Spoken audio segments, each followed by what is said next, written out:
حضرت موسیٰ علیہ السلام کا زمانہ مبارکہ ہے، ایک شخص نے اپنے کزن کو، اپنے چچا کے بیٹے کو، چچا زاد کو قتل کر دیا اور خود ہی اس کا مدعی بن کے حضرت موسیٰ کے پاس آیا کہ بتائیے جناب میرے اس بھائی کو کس نے قتل کیا ہے؟ حضرت موسیٰ نے ایک سادی سی بات کی، کیا فرمایا؟ وَإِذْ قَالَ مُوسَىٰ لِقَوْمِهِ إِنَّ اللَّهَ يَأْمُرُكُمْ أَن تَذْبَحُوا بَقَرَةً۔ حضرت موسیٰ علیہ السلام نے اپنی قوم سے کہا کہ اللہ تمہیں حکم دیتا ہے کہ ایک گائے ذبح کرو، گائے کا کچھ حصہ مقتول کو مارو، وہ خود اٹھ کے بتا دے گا مجھے کس نے قتل کیا ہے۔ یہ پہلا سپارہ ہے قرآن مجید کا، آپ اس کو دیکھ لیں، یہ آیت نمبر 67 سے شروع ہو رہا ہے۔ تو اب وہ چونکہ ذبح کرنا نہیں چاہ رہا تھا، اس کو پتا تھا کہ مجرم تو میں خود ہوں، وہ ذبح چونکہ کرنا نہیں چاہ رہا تھا، اس سے کہا کہ مارو ایک حصہ گائے کا، اس کو تو یہ اٹھ کے بتا دے گا۔ تو اس نے جواب کیا دیا؟ قالوا اتتخذون ہزوا، یعنی لگا آپ میرے ساتھ مذاق کرتے ہیں، کبھی ایسا بھی ہوا ہے؟ قال اعوذ باللہ ان اکون من الجاہلین، حضرت موسیٰ علیہ السلام فرمانے لگے میں اللہ کی پناہ مانگتا ہوں میں جاہلوں میں سے ہو جاؤں۔ ہر وقت مذاق کرتے رہنا یہ تو جاہلوں کا طریقہ ہے۔ کن کا ہے؟ حضرت موسیٰ نے کہا ہے، قرآن پاک ہے، ہر وقت مذاق کرتے رہنا۔ خوش طبعی اور چیز ہے، مسکراتے رہنا، لیکن کسی کا مذاق ہر وقت اڑاتے رہنا کن کا طریقہ ہے؟ جاہلوں کا۔ جب کہا نہیں ذبح کرنی ہے تو اب ذرا دیکھیے کرنا نہیں نہ چاہ رہے، قالوا ادع لنا ربک یبین لنا ما ہی، کہنے لگے اے موسیٰ پھر آپ نہ رب سے دعا کریں کہ وہ ذرا کھول کے بتائے وہ گائیں کس طرح کی ہو، ارادہ نہیں نہ ذبح کرنے، آپ دعا کریں۔ قال انہ یقول انہا بقرۃ لا فارض ولا بکر، فرمایا کہ رب کہتا ہے وہ گائے نہ بوڑھی ہو نہ زیادہ بچیا ہو، اوان بین ذالک، ان کے درمیان ہو، یعنی جوان گائے ہو۔ فَافْعَلُوا مَا تُؤْمَرُونَ، کرو جس کا تمہیں حکم دیا جا رہا ہے۔ قَالُوا ادْعُ لَنَا رَبَّكَ يُبَيِّن لَنَا مَا لَوْنُهَا، لو اگلی بات سن لو، کہنے لگے آپ دعا کریں رب سے کہ وہ کھول کے بتائے اس کا رنگ کس طرح کا ہو، رنگ بتائیں کس طرح کا ہو۔ قَالَ إِنَّهُ يَقُولُ إِنَّهَا بَقَرَةٌ صَفْرَاء، فرمایا رب فرماتا ہے کہ صفراء رنگ کی ہو، یعنی گہرے زرد رنگ کی ہو۔ کہ رب فرماتا ہے اس طرح کی گائے ذبح کرو، فَاقِعُ لَوْنُهَا تَسُرُّ النَّاظِرِينَ، اور جب کوئی اسے دیکھے تو اسے اچھا بھی لگے، آنکھوں کو اچھی لگے وہ گائے، اس طرح کی گائیں ذبح کرو۔ لو اتنی باتیں بتا دی۔ قَالُوا ادْعُ لَنَا رَبَّكَ يُبَيِّن لَنَا مَا هِيَ، کہنے لگے نہیں آپ پھر دعا کریں اللہ ذرا کھول کے بتائے گائیں کس طرح کی ہو۔ ان البقرہ تشابہ علینا، ہمیں ذرا گائیں پر شبہ پڑ گیا ہے کس طرح کی ذبح کرنی چاہیے۔ وَإِنَّا إِنشَاءَ لمحتدون، اگر اللہ نے چاہا تو ضرور ہم ہدایت پا جائیں گے۔ پھر اللہ تعالیٰ نے فرمایا کہ قال انہ یقول انہا بقرۃ لا ذلول تثیر الارض، گائیں اس طرح کی ہو کہ وہ کبھی کھیتی میں نہ چلائی گئی ہو، یعنی اس کو کبھی کام نہ اس سے لیا گیا ہو۔ بیل کو لوگ لگاتے تھے نا، جو کام آج ٹریکٹر سے لیا جاتا ہے وہ گائے بیل سے لیا جاتا تھا، تو وہ کھیتی باڑی کے کام نہ اس کو لگایا گیا ہو، ولا تسقی الحرث، اور نہ اس سے پانی نکالا گیا ہو، نہ کھیت چلانے ہل چلانے میں لگائی گئی ہو، اور وہ جو کنواں ہوتا تھا جس کے گرد گائیں گھومتی تھی، تو کہا وہ بھی کام اس نے نہ کیا ہو گائے نے۔ مسلمۃ لا شیۃ فیہا، وہ ہر عیب سے پاک ہونی چاہیے۔ قالوا الآن جئت بالحق، اب کہنے لگے اب آپ صحیح بات لے کے آئیں، اب سوال ختم ہو گئے نا،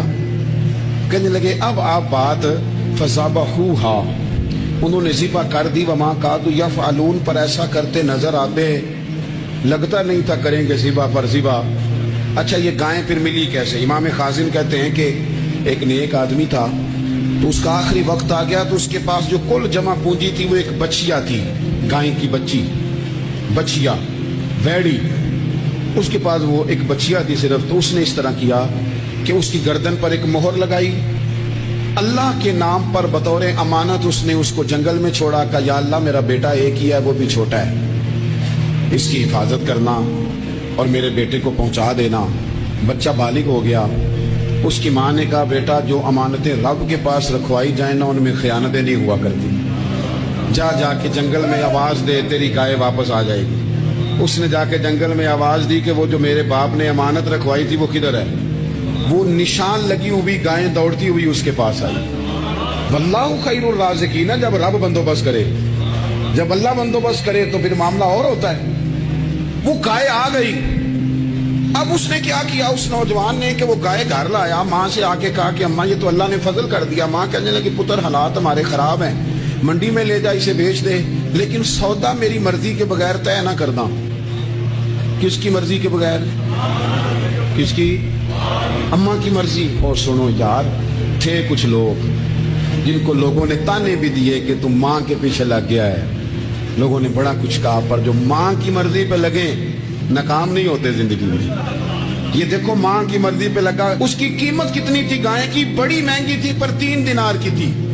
منڈی میں لے گیا، 3 دینار اس کی قیمت لگ گئی۔ تو ماں نے کہا تھا میری مرضی کے بغیر سودا نہ کرنا۔ اب بچے تو نہیں نہ مانتے، اماں کو کیا پتا بار بزنس کیا ہے، لین دین کیا ہے، پر ماں نے کہا تھا میری مرضی۔ بندہ دے رہا ہے اسے 3 دینار، اس نے کہا جی میں نے طے تب کرنا ہے، ڈن تب کرنا ہے، پہلے اماں سے پوچھنا ہے۔ گھر جا کے اماں سے پوچھا، اماں کہنے لگی دے دے۔ واپس آیا تو اس نے کہا کہ میں 6 دینار دیتا ہوں، پر میری شرط ہے ماں سے نہیں پوچھنا۔ اس نے کہا تو 12 بھی دے، ڈن تب بھی ہونا ہے جب اماں نے کہنا ہے۔ وہ جب اس طرح کی اس نے گفتگو کی، واپس اپنی والدہ کے پاس گئے، کہنے لگے اماں سمجھ نہیں آتی، 3 دینار کی گائیں بندہ 12 میں خریدنے کو تیار ہے، شرط لگاتا ہے کہ اماں سے نہیں پوچھنا۔ تو والدہ کہنے لگی پتر پہلے اس سے جا کے پوچھ کیا وہ ہے کون؟ یہ کوئی روحانی معاملہ ہے، کوئی غیبی مدد ہے، پوچھ۔ اس سے جا کے پوچھا تو وہ کہنے لگا میں تو فرشتہ ہوں اللہ کا،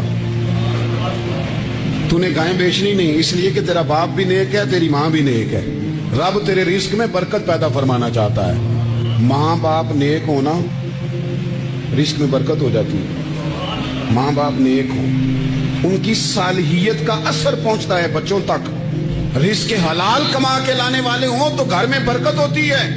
جا کے کہا کہ تیرے ماں باپ نیک تھے، اسے نہ بیچنا گائے کو، تو کیا کریں؟ کہنے لگے بنی اسرائیل والے سوال کر کر کے خود مشکل میں آ گئے۔ اب وہ ایسی گائے جو جوان بھی ہو، یہاں تو ہر غریب آدمی اپنی گائیں یہاں لگا دیتا ہے، کھیتی باڑی میں یہاں لگا دیتا ہے، کنویں میں پانی نکالنے میں، تو یہاں تو ہر ایک کی گائیں، تو ایسی گائیں جس کا رنگ بھی اتنا پیارا ہو، زیادہ بوڑھی زیادہ بچی بھی نہ ہو، اور ابھی تک کھیت میں بھی نہ لگی ہو، وہ سوائے تیرے کہیں نہیں ہے۔ اس نے کہا چل پھر مہربانی کر بتا میں کتنے کو دوں گائیں، اگر وہ آ جائیں تو کتنے کو بیچنی ہے؟ اسے کہنا کوئی نہیں، ریٹ تو زیادہ کرنا ہی نہیں۔ ان سے کہنا گائے کے اندر سے گوشت نکال دیں اور جتنا گوشت ہے اتنے پیسے بھر دیں، اس کی کھرڑی بھر دیں۔ اب وہ بنی اسرائیل والے ڈھونڈتے پہنچ گئے، کہا جناب گائیں 3 دینار کیا 6 لے لو۔ اس نے کہا نہ بھائی، ذبح کروں گا، گوشت نکالوں گا، جتنا وزن گوشت کا اتنے پیسے بھرو گے کھال میں تو پھر گائے تمہیں ملے گی۔ اب مجبور تھے، کیا کرتے؟ ابن کثیر حدیث لائے ہیں، امام سیوطی نے در منصور میں بھی لکھی ہے، نبی پاک صلی اللہ علیہ وسلم نے فرمایا سنو جوانوں اور اسے دل کی تختی پہ لکھو، نبی پاک علیہ السلام نے فرمایا اگر بنی اسرائیل والے زیادہ سوال نہ کرتے تو اتنی مشکل کا شکار نہ ہوتے۔ انہوں نے سوال اتنے کیے کہ چارہ نہیں ہے اب ان کے لیے، چارہ نہیں ہے اب ان کے لیے کہ یہ ادھر ادھر جا سکے، مجبوری بن گئی، یہی گائے خریدنی ہے، یہی لے جانی ہے۔ اب اتنا سارا مال جمع کر کے وہ گائے خریدی، ذبح کی، تو مقتول کو جب اس کا ایک حصہ مارا تو اس نے اٹھ کے کہہ دیا یہ جو مدعی بنا ہوا ہے نا، یہی تو میرا قاتل ہے، یہی تو میرا قاتل ہے، یہی تو ہے جس نے یہ سارا کام کیا۔